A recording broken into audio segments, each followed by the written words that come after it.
Okay, so if we substitute in de Broglie's relations for omega and k, remember omega is equal to 2 pi e over h, and we've in the previous lecture we learned that h over 2 pi is equal to h bar, so omega is just equal to e over h bar, and similarly k is equal to p over h bar. E is the total energy of the particle, p is the total momentum of the particle, the three momentum of the particle. Okay, so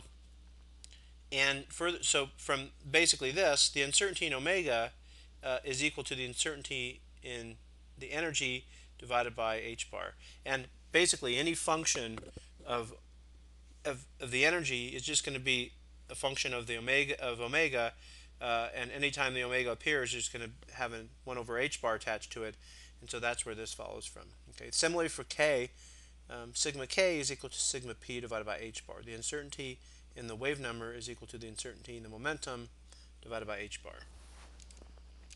Okay, so now if we substitute in for sigma omega and sigma k into the two uncertainty relations up there, then we get sigma x, sigma p is greater than or equal to h bar over 2.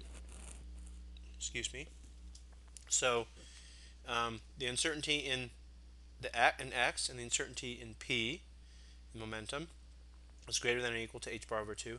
And similarly, the uncertainty in time times the uncertainty in the energy is greater than or equal to h bar over 2. Okay? And these are the famous Heisenberg uncertainty relations. And they basically provide a lower limit on how well you can measure and describe both the energy and some temporal evolution of a system, or the position and momentum evolution of a system. And so if you know the position of a system very well, you by this relationship tells you that you don't know the momentum very well. And also, if you know the temporal evolution, or you can say that a particular phenomenon or event happens in a very short period of time, then that means that the uncertainty on that the energy for that phenomenon is not very well defined.